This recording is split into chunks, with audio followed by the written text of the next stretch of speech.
Lei nº 9.784, de 29 de janeiro de 1999. Regula o processo administrativo no âmbito da Administração Pública Federal. O Presidente da República faço saber que o Congresso Nacional decreta e eu sanciono a seguinte lei. Capítulo 1. Das disposições gerais. Artigo 1º. Esta lei estabelece normas básicas sobre o processo administrativo no âmbito da administração federal direta e indireta, visando, em especial, a proteção do direito dos administrados e ao melhor cumprimento dos fins da administração. Parágrafo 1º. Os preceitos desta lei também se aplicam aos órgãos dos poderes legislativo e judiciário da União, quando no desempenho de função administrativa. Parágrafo 2º. Para os fins desta lei, consideram-se: Inciso 1. Órgão: a unidade de atuação integrante da estrutura da administração direta e da estrutura da administração indireta. Inciso 2. Entidade: a unidade de atuação dotada de personalidade jurídica. Inciso 3. Autoridade: o servidor ou agente público dotado de poder de decisão. Artigo 2º.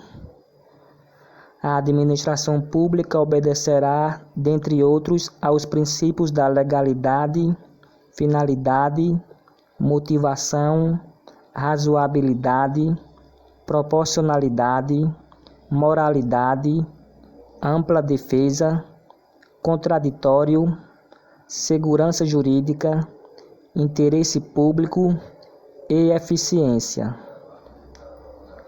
Parágrafo único. Nos processos administrativos serão observados, entre outros, os critérios de: Inciso 1. Atuação conforme a lei e o direito. Inciso 2. Atendimento a fins de interesse geral, vedada a renúncia total ou parcial de poderes ou competências, salvo autorização em lei. Inciso 3. Objetividade no atendimento do interesse público, vedada a promoção pessoal de agentes ou autoridades. Inciso 4. Atuação segundo padrões éticos de probidade, decoro e boa-fé. Inciso 5. Divulgação oficial dos atos administrativos, ressalvadas as hipóteses de sigilo previstas na Constituição. Inciso 6. Adequação entre meios e fins, vedada a imposição de obrigações, restrições e sanções em medida superior àquelas estritamente necessárias ao atendimento do interesse público. Inciso 7. Indicação dos pressupostos de fato e de direito que determinarem a decisão. Inciso 8. Observância das formalidades essenciais à garantia dos direitos dos administrados. Inciso 9. Adoção de formas simples, suficientes para propiciar adequado grau de certeza, segurança e respeito ao direito dos administrados. Inciso 10. Garantia dos direitos à comunicação, à apresentação de alegações finais, à produção de provas e à interposição de recursos, nos processos de que possam resultar sanções e nas situações de litígio. Inciso 11. Proibição de cobrança de despesas processuais, ressalvadas as previstas em lei. Inciso 12. Impulsão de ofício do processo administrativo, sem prejuízo da atuação dos administrados. Inciso 13. Interpretação da norma administrativa da forma que melhor garanta o atendimento do fim a que se dirige, vedada a aplicação retroativa de nova interpretação. Capítulo 2. Dos direitos dos administrados. Artigo 3º. O administrado tem os seguintes direitos perante a administração, sem prejuízo de outros que lhe sejam assegurados. Inciso 1. Ser tratado com respeito pelas autoridades e servidores, que deverão facilitar o exercício de seus direitos e o cumprimento de suas obrigações. Inciso 2. Ter ciência da tramitação dos processos administrativos em que tem a condição de interessado, ter vista dos autos, obter cópias de documentos neles contidos e conhecer as decisões proferidas. Inciso 3. Formular alegações e apresentar documentos antes da decisão, os quais serão objeto de consideração pelo órgão competente. Inciso 4. Fazer-se assistir facultativamente por advogado, salvo quando obrigatória a representação por força de lei. Capítulo 3. Dos deveres do administrado. Artigo 4º. São deveres do administrado perante a administração, sem prejuízo de outros previstos em ato normativo. Inciso 1. Expor os fatos conforme a verdade. Inciso 2. Proceder com lealdade, urbanidade e boa-fé. Inciso 3. Não agir de modo temerário. Inciso 4. Prestar as informações que lhe forem solicitadas e colaborar para o esclarecimento dos fatos. Capítulo 4. Do início do processo. Artigo 5º. O processo administrativo pode iniciar-se de ofício ou a pedido de interessado. Artigo 6º. O requerimento inicial do interessado, salvo casos em que for admitida solicitação oral, deve ser formulado por escrito e conter os seguintes dados. Inciso 1. Órgão ou autoridade administrativa a que se dirige. Inciso 2. Identificação do interessado ou de quem o represente. Inciso 3. Domicílio do requerente ou local para recebimento de comunicações. Inciso 4. Formulação do pedido, com exposição dos fatos e de seus fundamentos. Inciso 5. Data e assinatura do requerente ou de seu representante. Parágrafo único. É vedada à administração a recusa imotivada de recebimento de documentos, devendo o servidor orientar o interessado quanto ao suprimento de eventuais falhas. Artigo 7º. Os órgãos e entidades administrativas deverão elaborar modelos ou formulários padronizados para assuntos que importarem pretensões equivalentes. Artigo 8º. Quando os pedidos de uma pluralidade de interessados tiverem conteúdo e fundamentos idênticos, poderão ser formulados em um único requerimento, salvo preceito legal em contrário. Capítulo 5. Dos interessados. Artigo 9º. São legitimados como interessados no processo administrativo. Inciso 1. Pessoas físicas ou jurídicas que o iniciem como titulares de direitos ou interesses individuais ou no exercício do direito de representação. Inciso 2. Aqueles que, sem ter iniciado o processo, têm direitos ou interesses que possam ser afetados pela decisão a ser adotada. Inciso 3. as organizações e associações representativas no tocante a direitos e interesses coletivos. Inciso 4. As pessoas ou as associações legalmente constituídas quanto a direitos ou interesses difusos. Artigo 10. São capazes, para fins de processo administrativo, os maiores de 18 anos, ressalvada a previsão especial em ato normativo próprio. Capítulo 6. Da competência. Artigo 11. A competência é irrenunciável e se exerce pelos órgãos administrativos a que foi atribuída como própria, salvo os casos de delegação e avocação legalmente admitidos. Artigo 12. Um órgão administrativo e seu titular poderão, se não houver impedimento legal, delegar parte da sua competência a outros órgãos ou titulares, ainda que estes não lhes sejam hierarquicamente subordinados, quando for conveniente, em razão de circunstâncias de índole técnica, social, econômica, jurídica ou territorial. Parágrafo único.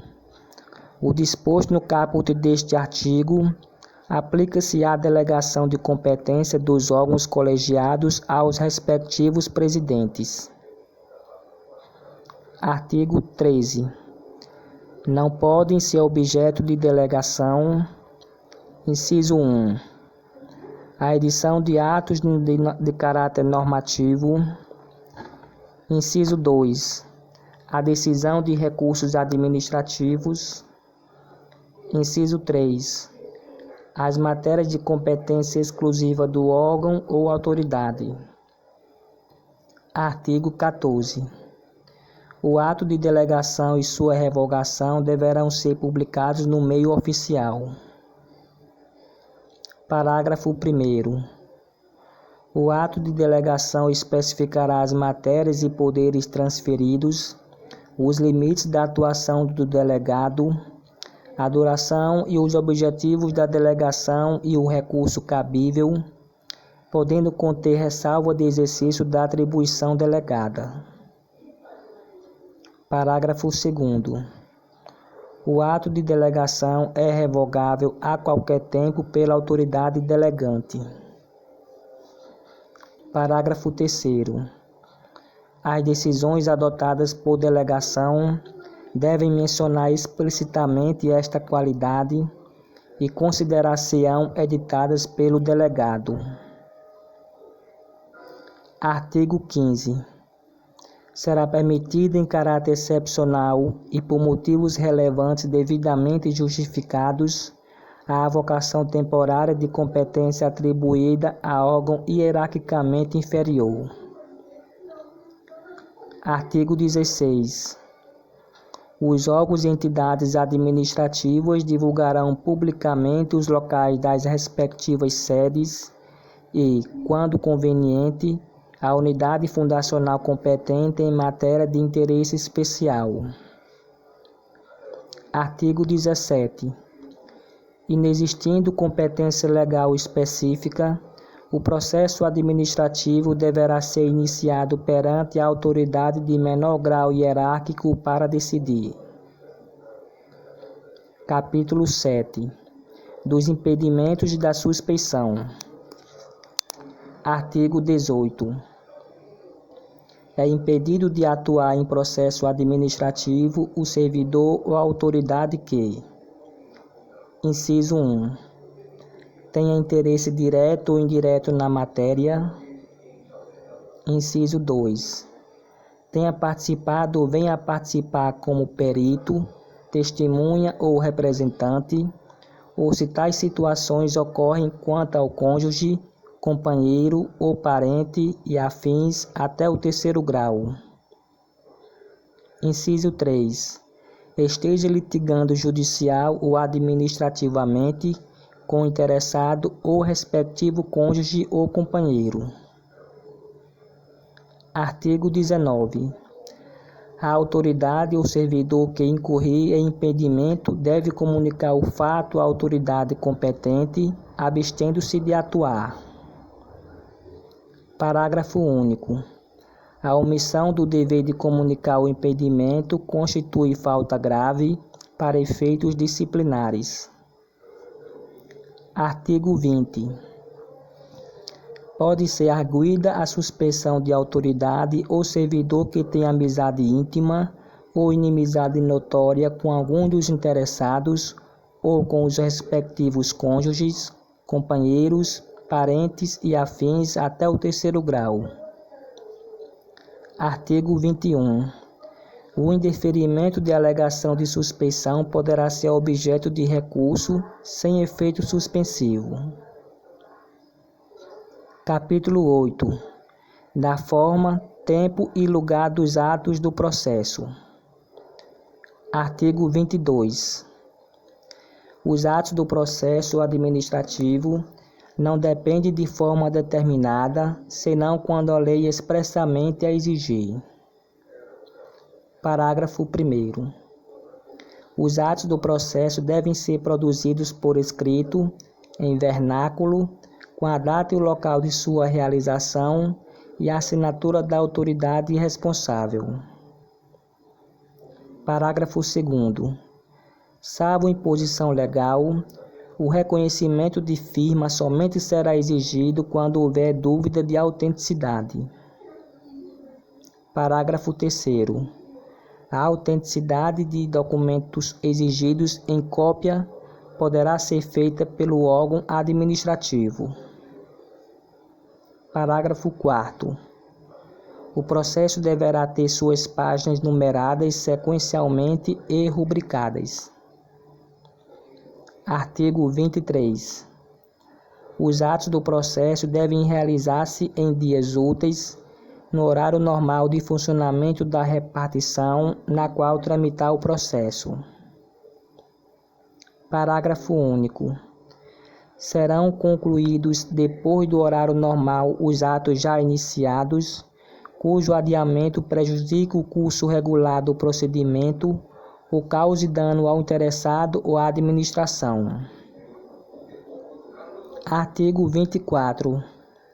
Inexistindo disposição específica, os atos do órgão ou autoridade responsável pelo processo e dos administrados que dele participem devem ser praticados no prazo de 5 dias, salvo motivo de força maior.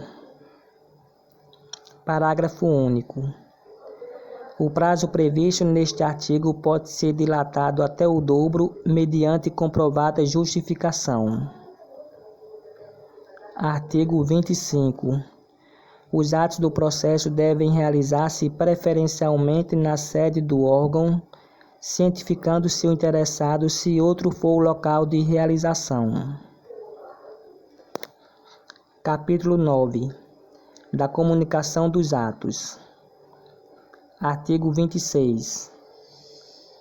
O órgão competente perante o qual tramita o processo administrativo determinará a intimação do interessado para a ciência de decisão ou a efetivação de diligências. Parágrafo 1º. A intimação deverá conter: inciso 1. Identificação do intimado e nome do órgão ou entidade administrativa. Inciso 2. Finalidade da intimação. Inciso 3. Data, hora e local em que deve comparecer. Inciso 4. Se o intimado deve comparecer pessoalmente ou fazer-se representar. Inciso 5. Informação da continuidade do processo, independentemente de seu comparecimento. Inciso 6. Indicação dos fatos e fundamentos legais pertinentes. Parágrafo 2º. A intimação observará a antecedência mínima de 3 dias úteis quanto à data de comparecimento. Parágrafo 3º.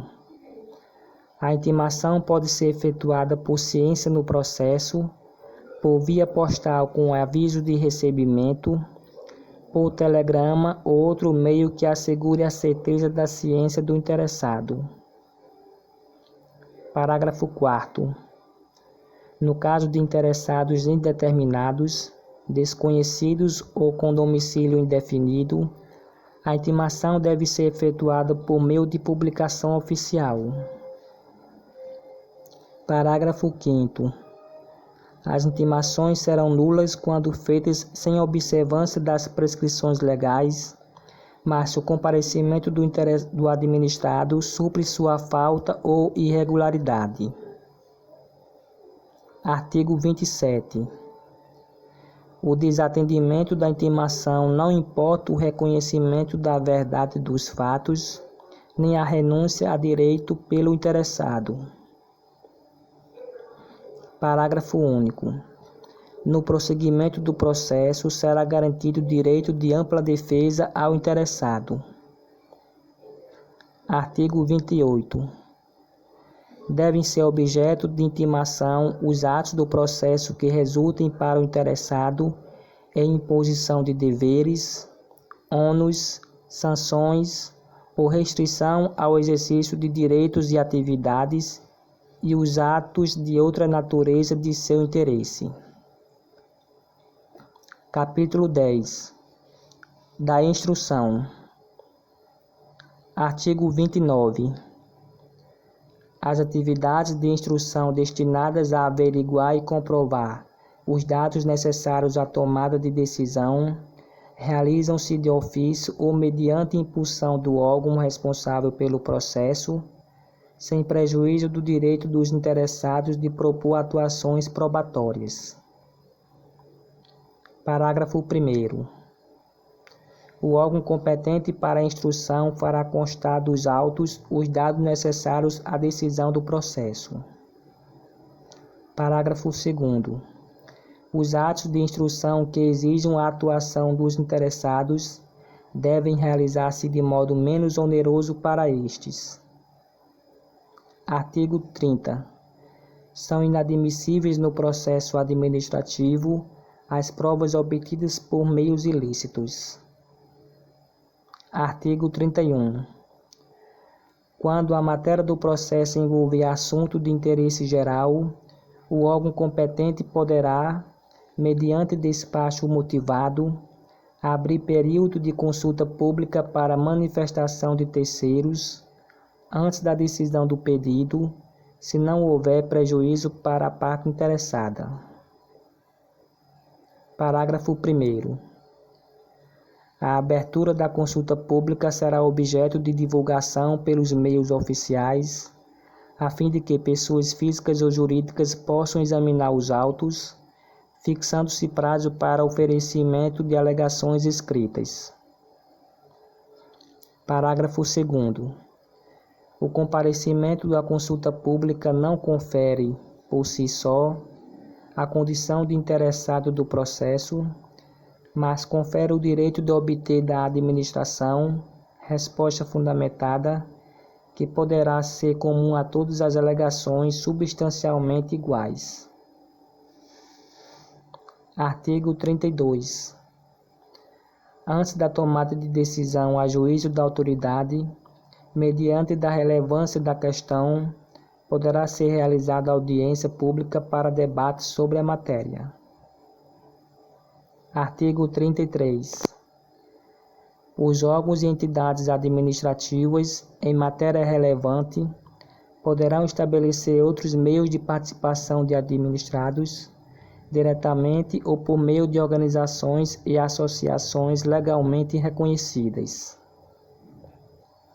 Artigo 34.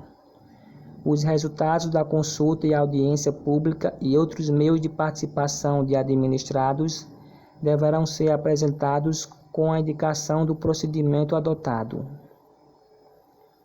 Artigo 35. Quando necessária a instrução do processo, a audiência de outros órgãos ou entidades administrativas poderá ser realizada em reunião conjunta com a participação de titulares ou representantes dos órgãos competentes, lavrando-se a respectiva ata a ser juntada aos autos. Artigo 36. Cabe ao interessado a prova dos fatos que tenha alegado, sem prejuízo do dever atribuído ao órgão competente para a instrução e do disposto no artigo 37 desta lei. Artigo 37. Quando o interessado declarar que fatos e dados estão registrados em documentos existentes na própria administração responsável pelo processo ou em outro órgão administrativo, o órgão competente para a instrução proverá de ofício a obtenção dos documentos ou das respectivas cópias. Artigo 38. O interessado poderá, na fase instrutória e antes da tomada de decisão, juntar documentos e pareceres, requerer diligências e perícias, bem como aduzir alegações referentes à matéria objeto do processo. Parágrafo 1º. Os elementos probatórios deverão ser considerados na motivação do relatório e da decisão. Parágrafo 2º. Somente poderão ser recusadas, mediante decisão fundamentada, as provas propostas pelos interessados quando sejam ilícitas, impertinentes, desnecessárias ou protelatórias. Artigo 39. Quando for necessária a prestação de informações ou a apresentação de provas pelos interessados ou terceiros, serão expedidas intimações para esse fim, mencionando-se data, prazo, forma e condições de atendimento. Parágrafo único. Não sendo atendida a intimação, poderá o órgão competente, se entender relevantes à matéria, suprir de ofício a omissão, não se eximindo de proferir a decisão. Artigo 40. Quando dados, atuações ou documentos solicitados ao interessado forem necessários à apreciação do pedido formulado, o não atendimento no prazo fixado pela administração para a respectiva apresentação implicará arquivamento do processo. Artigo 41. Os interessados serão intimados de prova ou diligência ordenada com antecedência mínima de 3 dias úteis, mencionando-se data, hora e local de realização. Artigo 42. Quando deva ser obrigatoriamente ouvido em órgão consultivo, o parecer deverá ser emitido no prazo máximo de 15 dias, salvo norma especial ou comprovada necessidade de maior prazo. Parágrafo 1º. Se um parecer obrigatório e vinculante deixar de ser emitido no prazo fixado, o processo não terá seguimento até a respectiva apresentação, responsabilizando-se quem der causa ao dano. Parágrafo 2º. Se um parecer obrigatório e não vinculante deixar de ser emitido no prazo fixado, o processo poderá ser prosseguimento e ser decidido com sua dispensa, sem prejuízo da responsabilidade de quem se omitiu no atendimento. Artigo 43.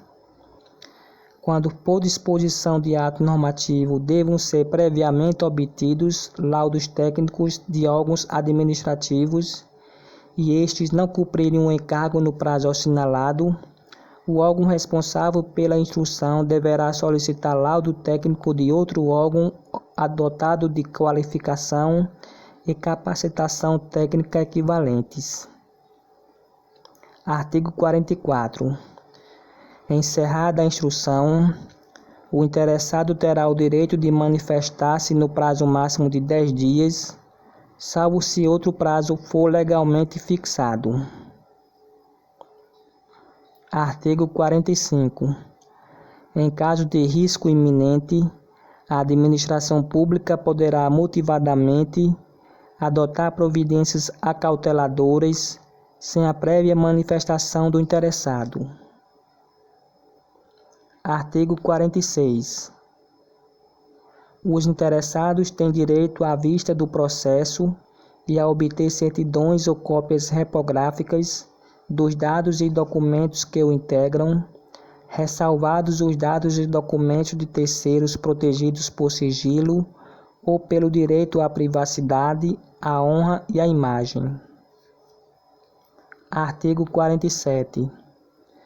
O órgão de instrução que não for competente para emitir a decisão final elaborará relatório indicando o pedido inicial, o conteúdo das fases do procedimento e formulará proposta de decisão objetivamente justificada, encaminhando o processo à autoridade competente. Capítulo 11. Do dever de decidir. Artigo 48. A administração tem o dever de explicitamente emitir decisão nos processos administrativos e sobre solicitações ou reclamações em matéria de sua competência. Artigo 49. Quando concluída a instrução do processo administrativo, a administração tem o prazo de até 30 dias para decidir, salvo prorrogação por igual período expressamente motivada. Capítulo 11-A. Da decisão coordenada. Artigo 49-A. No âmbito da administração pública federal, as decisões administrativas que exijam a participação de 3 ou mais setores, órgãos ou entidades poderão ser tomadas mediante decisão coordenada, sempre que: Inciso 1. For justificável pela relevância da matéria e, Inciso 2. Houver discordância que prejudique a celeridade do processo administrativo decisório. Parágrafo 1º. Para os fins desta lei, considera-se decisão coordenada a instância de natureza interinstitucional ou intersetorial que atua de forma compartilhada com a finalidade de simplificar o processo administrativo mediante participação concomitante de todas as autoridades e agentes decisórios e dos responsáveis pela instrução técnico-jurídica, observada a natureza do objeto e a compatibilidade do procedimento e de sua formalização com a legislação pertinente. Parágrafo 2º vetado. Parágrafo 3º vetado. Parágrafo 4º. A decisão coordenada não exclui a responsabilidade originária de cada órgão ou autoridade envolvida. Parágrafo 5º. A decisão coordenada obedecerá aos princípios da legalidade, da eficiência ou da transparência, com utilização sempre que necessário da simplificação do procedimento e da concentração das instâncias decisórias. Parágrafo 6º. Não se aplica a decisão coordenada aos processos administrativos. Inciso 1. De licitação. Inciso 2. Relacionados ao poder sancionador ou. Inciso 3. Em que estejam envolvidas as autoridades de poderes distintos. 49b. Poderão habilitar-se a participar da decisão coordenada, na qualidade de ouvintes, os interessados de que trata o artigo 9º desta lei. Parágrafo único. A participação da reunião, que poderá incluir direito à voz, será deferida por decisão irrecorrível da autoridade responsável pela convocação da decisão coordenada. Artigo 49-C. Vetado. Artigo 49-D. Os participantes da decisão coordenada deverão ser intimados na forma do artigo 26 desta lei. Artigo 49-E. Cada órgão ou entidade pertinente é responsável pela elaboração de documento específico sobre o tema ateniente à respectiva competência, a fim de subsidiar os trabalhos e integrar o processo da decisão coordenada. Parágrafo único. O documento previsto no caput deste artigo abordará a questão objeto da decisão coordenada e eventuais precedentes. Artigo 49-F. Eventual dissenso na dissolução do objeto da decisão coordenada deverá ser manifestado durante as reuniões de forma fundamentada, acompanhado das propostas de solução e de alteração necessários para a resolução da questão.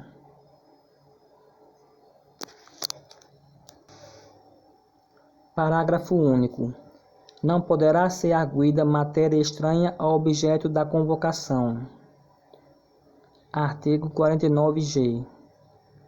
A conclusão dos trabalhos da decisão coordenada será consolidada em ata que conterá as seguintes informações. Inciso 1. Relato sobre os itens da pauta. Inciso 2. Síntese dos fundamentos aduzidos. Inciso 3. Síntese das teses pertinentes ao objeto da convocação. Inciso 4.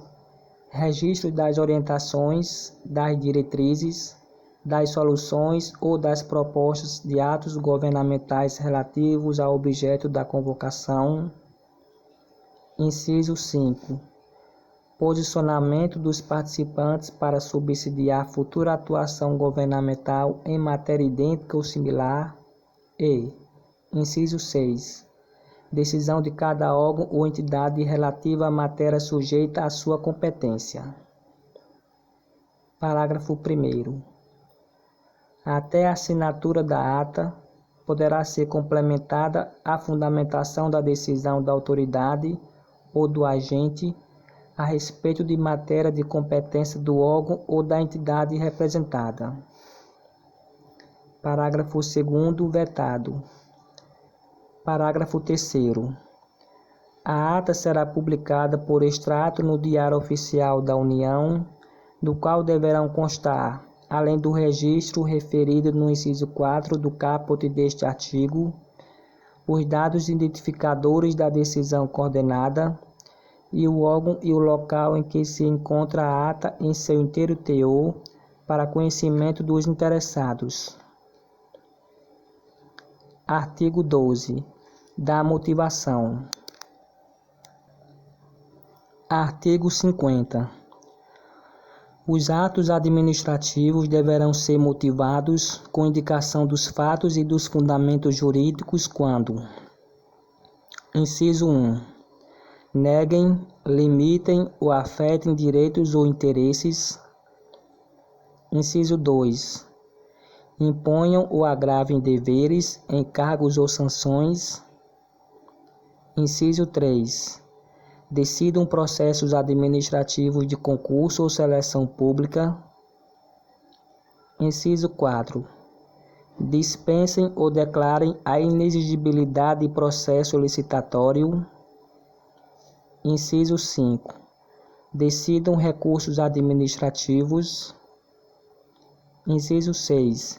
Decorram de reexame de ofício. Inciso 7. Deixem de aplicar a jurisprudência firmada sobre a questão ou discrepem de pareceres, laudos, propostas e relatórios oficiais. Inciso 8. Importem anulação, revogação, suspensão ou convalidação de ato administrativo. Parágrafo 1º. A motivação deve ser explícita, clara e congruente, podendo consistir em declaração de concordância com fundamentos de anteriores pareceres, informações, decisões ou propostas, que neste caso serão parte integrante do ato. Parágrafo 2º. Na solução de vários assuntos da mesma natureza, pode ser utilizado meio mecânico que reproduz os fundamentos das decisões, desde que não prejudique direito ou garantia dos interessados. Parágrafo 3º. A motivação das decisões de órgãos colegiados e comissões ou de decisões orais constará da respectiva ata ou de termo escrito. Capítulo 13. Da desistência e de outros casos de extinção do processo. Artigo 51. O interessado poderá, mediante manifestação escrita, decidir total ou parcialmente do pedido formulado ou ainda renunciar a direitos disponíveis. Parágrafo 1º. Havendo vários interessados, a desistência ou renúncia atinge somente a quem tenha formulado. Parágrafo 2º. A desistência ou renúncia do interessado, conforme o caso, não prejudica o prosseguimento do processo, se a administração considerar que o interesse público assim o exige. Artigo 52. O órgão competente poderá declarar extinto o processo quando exaurida sua finalidade ou o objeto da decisão se tornar impossível, inútil ou prejudicado por fato superveniente. Capítulo 14. Da anulação, revogação e convalidação. Artigo 53. A administração deve anular seus próprios atos quando uivados de vício de legalidade e pode revogá-los por motivo de conveniência ou oportunidade, respeitados os direitos adquiridos. Artigo 54. O direito da administração de anular os atos administrativos de quem decorram efeitos favoráveis para os destinatários decai em 5 anos, contados da data em que foram praticados, salvo comprovada má-fé.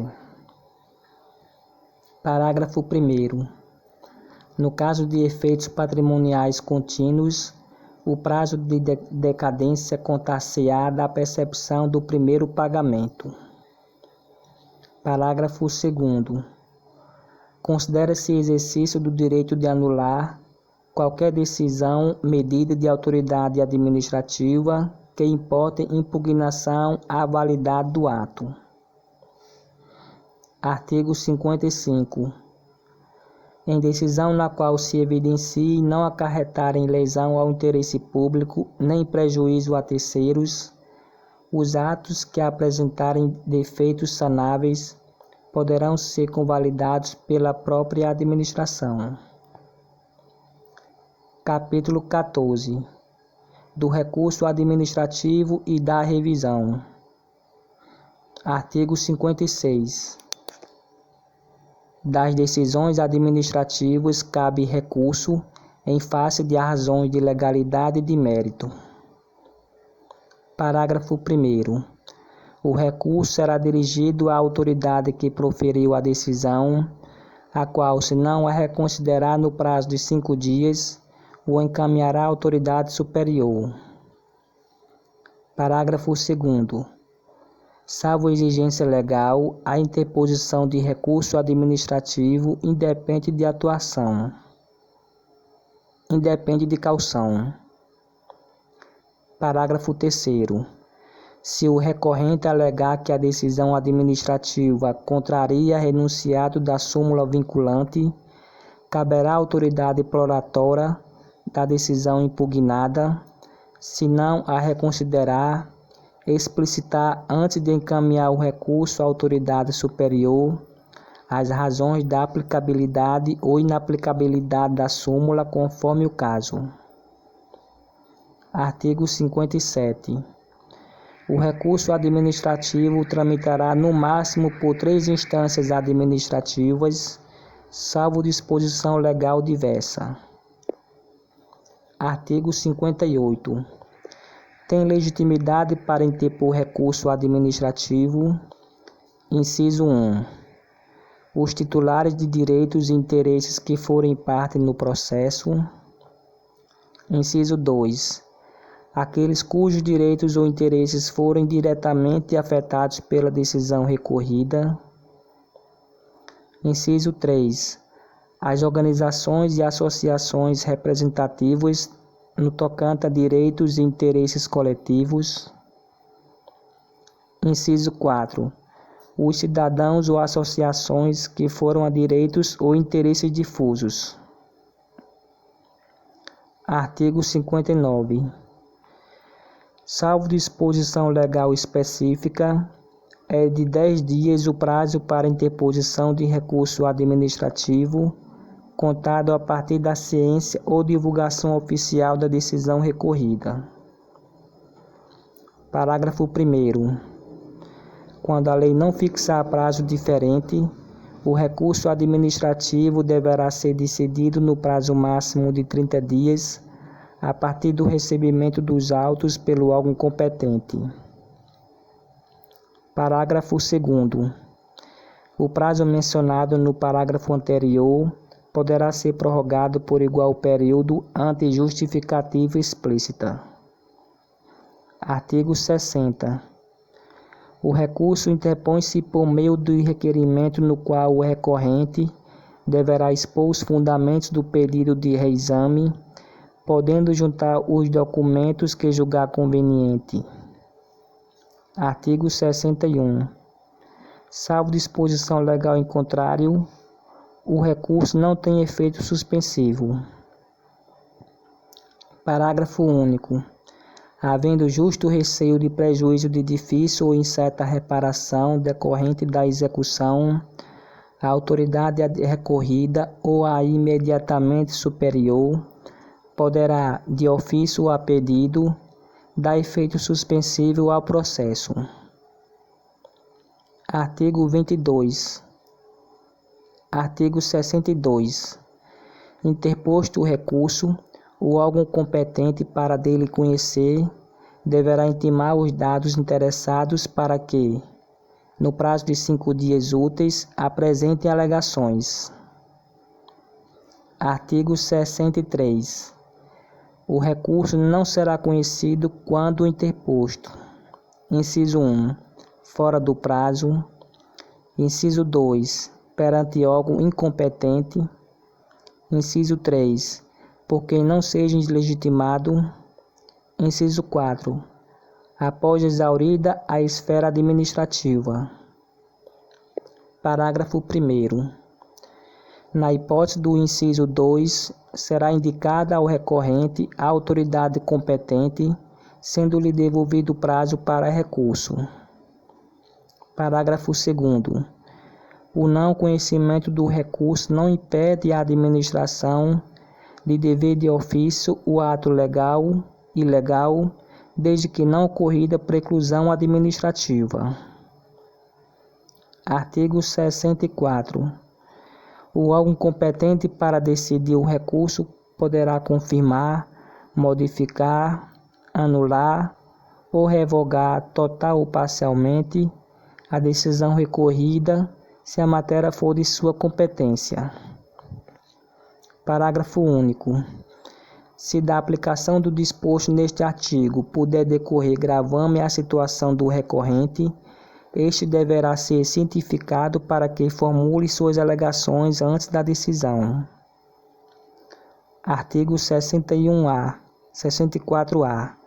Se o recorrente alegar violação de enunciado da súmula vinculante, o órgão competente para decidir o recurso explicitará as razões da aplicabilidade ou inaplicabilidade da súmula conforme o caso. Artigo 64-B. Acolhida pelo Supremo Tribunal Federal, a reclamação fundada em violação de enunciado da súmula vinculante dá-se-á ciência à autoridade prolatora e ao órgão competente para o julgamento do recurso, que deverão adequar as futuras decisões administrativas em casos semelhantes, sob pena de responsabilização pessoal nas esferas civil, administrativa e penal. Artigo 65. Os pressupostos administrativos de que resultem sanções poderão ser revestidos a qualquer tempo, a pedido ou de ofício, quando surgirem fatos novos ou circunstâncias relevantes suscetíveis de justificar a inadequação da sanção aplicada. Parágrafo único. Da revisão do processo não poderá resultar agravamento da sanção. Capítulo 16. Dos prazos. Artigo 66. Os prazos começam a correr a partir da data da cientificação oficial, excluindo-se da contagem o dia do começo e incluindo-se o do vencimento. Parágrafo 1º. Considera-se prorrogado o prazo até o primeiro dia útil seguinte, se o vencimento cair em dia em que não houver expediente ou este for encerrado antes da hora normal. Parágrafo 2º. Os prazos expressos em dias contam-se de modo contínuo. Parágrafo 3º. Os prazos fixados em meses ou anos contam-se data a data. Se no mês do vencimento não houver o dia equivalente àquele do início do prazo, tem-se como termo o último dia do mês. Artigo 67. Salvo motivo de força maior devidamente comprovado, os prazos processuais não se suspendem. Capítulo 17. Das sanções. Artigo 68. As sanções a serem aplicadas por autoridade competente terão natureza pecuniária ou consistirão em obrigação de fazer ou de não fazer, assegurado sempre o direito de defesa. Capítulo 18. Das disposições finais. Artigo 69. Os processos administrativos específicos continuarão a reger-se por lei própria, aplicando-se-lhe apenas subsidiariamente os preceitos desta lei. Artigo 69-A. Terão prioridade na tramitação, em qualquer órgão ou instância, os procedimentos administrativos em que figure como interessado ou parte. Inciso 1. Pessoa com idade igual ou superior a 60 anos. Inciso 2. Pessoa portadora de deficiência físico-mental.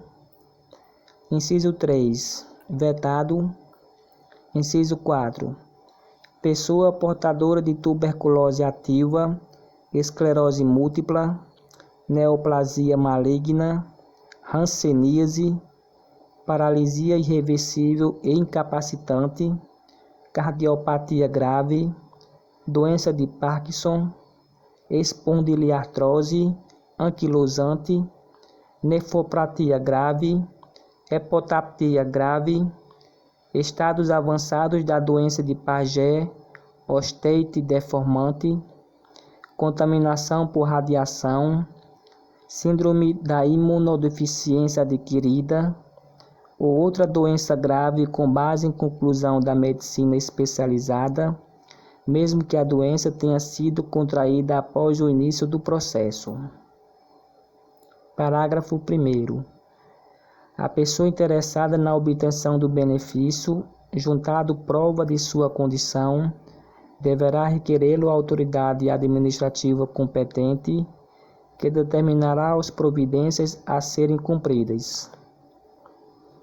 Parágrafo 2º.